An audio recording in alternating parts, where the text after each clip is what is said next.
ஹல்லேலூயா, ஹல்லேலூயா. இன்று நாம் தியானிக்க போகிறது மூன்றாவது வார்த்தை. இப்பொழுது யோவான் 19:25 27 வரை நான் படிக்கிறேன். இயேசுவின் சிலுவையின் அருகே அவருடைய தாயும் அவருடைய தாயின் சகோதரி கிளியோப்பா மரியாளும் மகதலேனா மரியாளும் நின்று கொண்டிருந்தார்கள். அப்பொழுது இயேசு தம்முடைய தாயையும் அருகே நின்ற தமக்கு அன்பாயிருந்த சீஷனையும் கண்டு தம்முடைய தாயை நோக்கி, ஸ்திரீயே, அதோ உன் மகன் என்றார். பின்பு அந்த சீஷனை நோக்கி, அதோ உன் தாய் என்றார். அந்த நேரத்தில் அந்த சீஷன் அவளை தன்னிடமாய் ஏற்றுக்கொண்டான். இதுதான் நம்ம தியானிக்க போகிற வார்த்தையாக இருக்குது. இந்த சம்பவத்தில் சம்பந்தப்பட்ட இந்த இருவரை குறித்து நாம் தியானிக்க போகிறோம். அவர்களுடைய தற்போதைய நிலை என்ன, அந்த சிலுவை அண்டையில் அவர்கள் நிற்கும் பொழுது அவர்களுடைய நிலை என்ன, அவர்கள் எப்படி இருந்தார்கள், அவருடைய சூழ்நிலை என்ன, அவர்கள் இயேசுவிடத்திலிருந்து மரிக்க போகிற இயேசுவிடத்திலிருந்து எதை பெற்றுக்கொண்டார்கள், அவர்கள் பெற்றுக்கொள்வதற்கான காரணம் என்ன, இதை தான் நாம் பார்க்க போகிறோம். முதலாவது அவருடைய தாயாகிய மரியாளை நாம் பார்ப்போமே. ஆனால் உண்மையாகவே மரியாள் ஒரு தைரியமான பெண், அப்படிதான் நம்ம சொல்லணும் இல்லையா? ஏன்னா ஆகார் சொல்கிறா, நான் பிள்ளை சாகிறதை காண மாட்டேன் என்று சொல்லி தூரமாக போய் நின்று அழுதாலாம். ஆனால் மரியாள் அப்படி இல்லைங்க. சிலுவை அண்டையிலே யாரும் நம்ம பிள்ளைக்கு ஊசி குத்தும் போது கூட கண்ணை முடிக்கிற எத்தனையோ தாய்மார்கள் உண்டு இல்லை? அப்பா கிட்ட கொடுத்துட்டு கூட போயிடுவேன். நான்லாம் சின்னத்தில் டேவிஸ் இருக்கும்போது அவங்க அப்பாட்ட கொடுத்து நீங்கள் குத்திட்டு வாங்க அப்படின்னு வந்துடுவோம். ஆனால் அவள் எவ்வளோ தைரியமாய் நின்று கொண்டு இருக்கிறாங்க அங்கே மரியாள். எப்போ தெரியுமாங்க அந்த தைரியம் வரும்? நான் ஆண்டவனுக்கு அடிமை, அவருடைய வார்த்தையினில் நிறைவேறட்டும் என்று தன்னை முழுவதுமாக அவர் சித்தத்துக்கு யார் ஒப்பு கொடுக்கிறார்களோ அவர்களுக்கு அந்த தைரியம் வருகிறது. அதனால அவங்க அங்கே தைரியமாக நின்றுட்டு இருக்காங்க. ஓகே, நிற்கிறாங்க. ஆனால் எப்படி நிற்கிறாங்க தெரியுமா? தேவனுடைய குமாரனுடைய தாயாக அங்கே நிற்கவில்லை. ஒரு ஒரு ரொம்ப இது தேவனுடைய குமாரனுடைய தாய் அப்படின்னு சொல்லி அங்கே நிற்கல இல்லையா? அற்புதம் செய்பவரின் அன்னையாக அங்கே நிற்கவில்லை. அற்புதம் செஞ்சல கானா ஊரில் அவங்களுக்கு எவ்வளோ சந்தோஷமாக இருந்திருக்கோம்ல. என்னதான் இருந்தாலும் அவங்க தாய் இல்லையா? எவ்வளோ மனசுக்கு சந்தோஷமாக இருக்கும், என் பையன் செய்கிற, அது பெருமைன்னு சொல்ல முடியாது, ஒரு ஒரு சந்தோஷம், ஒரு களிப்பு இருந்திருக்கோம்ல. ஆனால் அங்கே அந்த இடத்துல இந்த சிலுவை அண்டையிலே அற்புதம் செய்பவரின் அன்னையாக அங்கே நிற்கவில்லை. குற்றம் சாட்டப்பட்ட குற்றவாளியின் தாயாக நிற்கிறாங்க.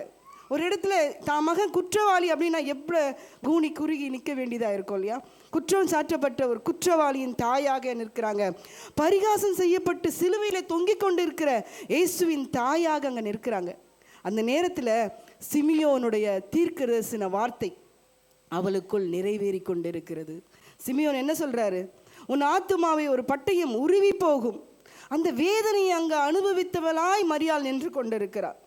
அநேக காரியங்கள் அவளுக்கு நினைவில் வந்து போயிருக்கும் இல்லையா? அந்த நேரத்தில் 33 ஆண்டுகளுக்கு முன்பாக தான் பெற்றுக்கொண்ட வார்த்தை எங்கே, வாக்குத்தத்தம் எங்கே? லூக்கா 1:31 அவங்க வாக்குத்தத்தை பெற்றுக்கொள்றாங்க. இதோ நீ கர்ப்பவதியாகிய ஒரு குமாரனை பெறுவாய், அவருக்கு இயேசு என்று பெயரிடுவாயாக, அவர் பெரியவராயிருப்பார், அவர் பெரியவராயிருப்பார். அந்த வாக்குத்தத்தம் இங்கே எங்கே? இந்த அவமான சின்னமாகிய சிலுவையிலே அவர் சிறுமைப்படுத்தப்பட்டு கொண்டு இருக்கிறார். அந்த பெரியவராய் இருப்பார் என்ற வாக்குத்தத்தம் எங்கே? உன்னதமானவருடைய குமாரன் எனப்படுவார் என்று அந்த வாக்குத்தத்தம் சொல்லுகிறது. ஆனால் இங்கோ அவரை தேவனுடைய குமாரன் என்று ஒருவரும் ஏற்றுக்கொள்ளவில்லை. தேவனை தூஷித்தான் என்று சொல்லி அல்லவா சிலுவையிலே அறைகிறார்கள்.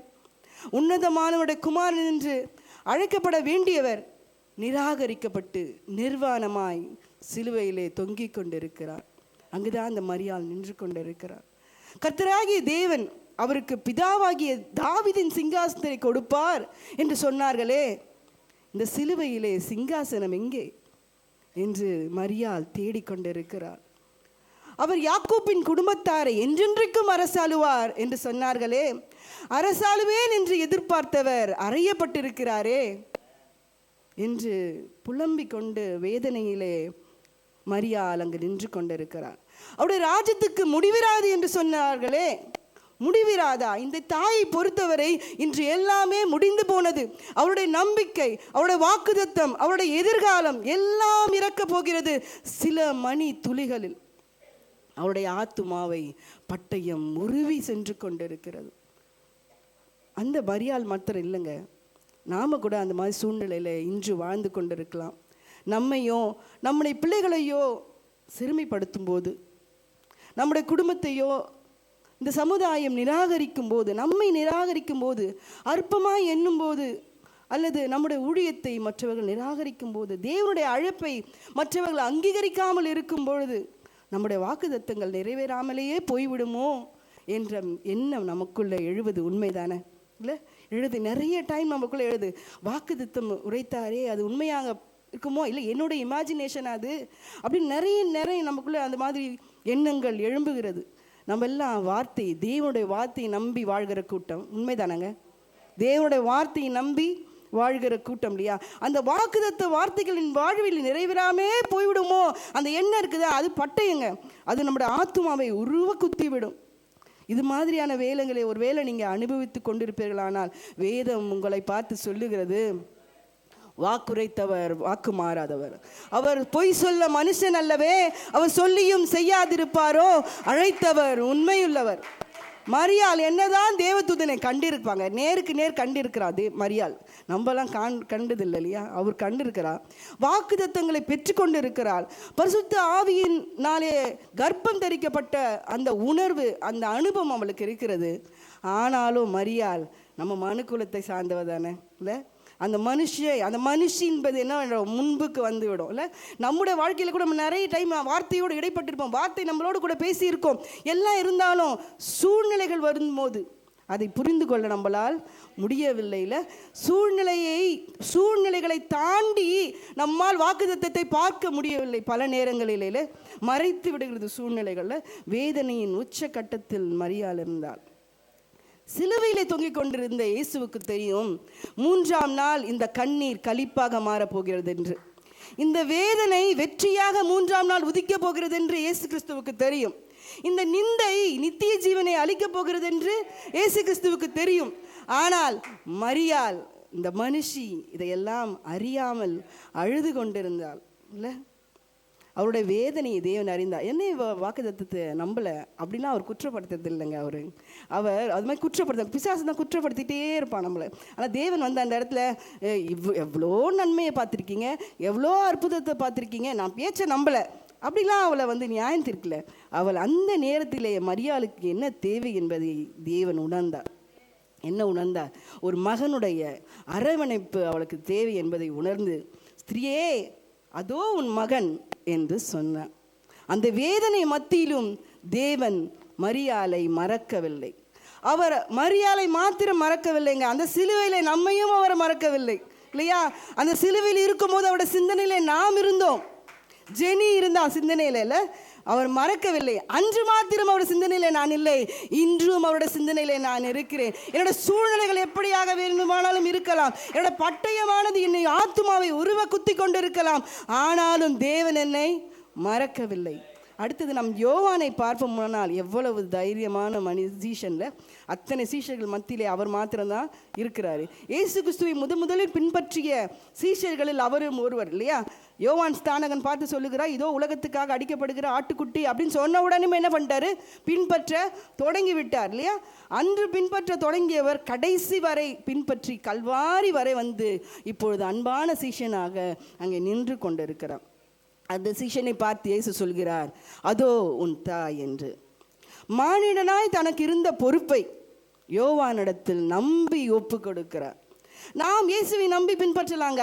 அவர் தகுதியானவர், அவர் சர்வவல்ல தேவன், அவர் அற்புதங்களையும் அடையாளங்களையும் செய்கிப்பவர். அதனால் நம்ம நம்பி இயேசு கிறிஸ்துவை பின்பற்றலாம். ஆனால் அவர் நம்மை நம்பி ஒரு பொறுப்பை கொடுப்பாரா? யோசித்து பார்ப்பலாமா? நம்மை நம்பி ஒரு பொறுப்பை அவர் கொடுப்பாரா? யோவானிடத்தில் இயேசு கிறிஸ்து நம்பி பொறுப்பை ஒப்பு கொடுத்தார். இந்த யோவானுக்கும் இந்த மரியாளுக்கும் இந்த சிலுவை அண்டையிலே ஒரு ஒற்றுமை இருந்தது. அவர்கள் ஒரே மாதிரியாக நடந்து கொண்டார்கள். தேவன் நம்முடைய துக்கத்தையும் மாற்ற வேண்டுமானால், நம்முடைய ஆத்துமாவை தேற்ற வேண்டுமானால், ஒரு புதிய துவக்கத்தை தேவன் நமக்கு கொடுக்க வேண்டுமானால், நம்மை நம்பி ஒரு பொறுப்பை கொடுக்க வேண்டுமானால், இந்த 2 பேரும் எப்படி நடந்து கொண்டார்களோ அப்படியே நாமும் நடக்க வேண்டும். எப்படி நடந்தார்கள்? கடைசி வரை அருகில் இருந்தார்கள், கடைசி வரை அன்பாய் இருந்தார்கள். சொல்லுங்க பார்ப்போம். கடைசி வரை அருகில் இருந்தார்கள், கடைசி வரை அன்பாய் இருந்தார்கள். அருகில் இருந்தவர்கள் எல்லாம் அன்பாய் இருக்கவில்லை. அருகில் இருந்தவர்கள் எல்லாம் அன்பாக இருக்கவில்லை. 100க்கு அதிபதி கூட தான் இருந்தான், சேவகர்கள் கூட தான் இருந்தாங்க. ஆனால் அன்பாக இருந்தாங்களா அவரிடத்தில்? சில நேரங்களில் கிறிஸ்தவர்களாய் நாம் பிறந்து விட்டோம் என்ற காரணத்தினால் இன்று இந்த குட் ஃப்ரைடேல நம்ம எல்லாம் அருகில் உட்கார்ந்துருக்கலாம். ஆனால் அன்பாக இருக்கிறோமா? கொஞ்சம் சிந்தித்து நாம் பார்ப்போம். அன்பாக இருந்தவர்கள் எல்லாம் அருகில் இருக்கவில்லை. பேதுரு அருகில் இல்லையில. பேதுரு எவ்வளோ அன்பாக தான் இருந்திருப்பான். கண்டிப்பாக அவனோட அன்புக்கு எந்த குறையும் இல்லை. ஆனால் அவன் அருகில் இல்லையில. தோமா அருகில் இல்லை. யாக்கோப்பு யோவானை போலவே அவரும் முதலில் பின்பற்றியவர், அவர் அருகில் இல்லை. சில நேரங்களிலே நாம் நினைத்து கொண்டிருக்கலாம், எல்லாம் வேதம் படிக்கிறோம், எல்லாம் நாம் பண்ணுறோம் இல்லை, ஆனால் அருகிலே இருக்கிறோமா? ஒவ்வொரு நாளும் தேவனோட அருகிலே இருப்போமா? நாம் அன்பாக தேவனுடைய அருகில் இருப்போமே ஆனால் தேவன் நம்முடைய துக்கங்களை ஆற்றுவார், புதிய வழிகளை உண்டு பண்ணுவார், புதிய உறவுகளை உண்டு பண்ணுவார். அவை நம்மை நம்பி ஒரு பொறுப்பை கொடுக்க அவர் வல்லவராக இருக்கிறார். இன்று நம்மை நாமே நிதானித்து அறிவோம். கர்த்தர் தாமே இந்த வார்த்தைகளை ஆசீர்வதிப்பார்.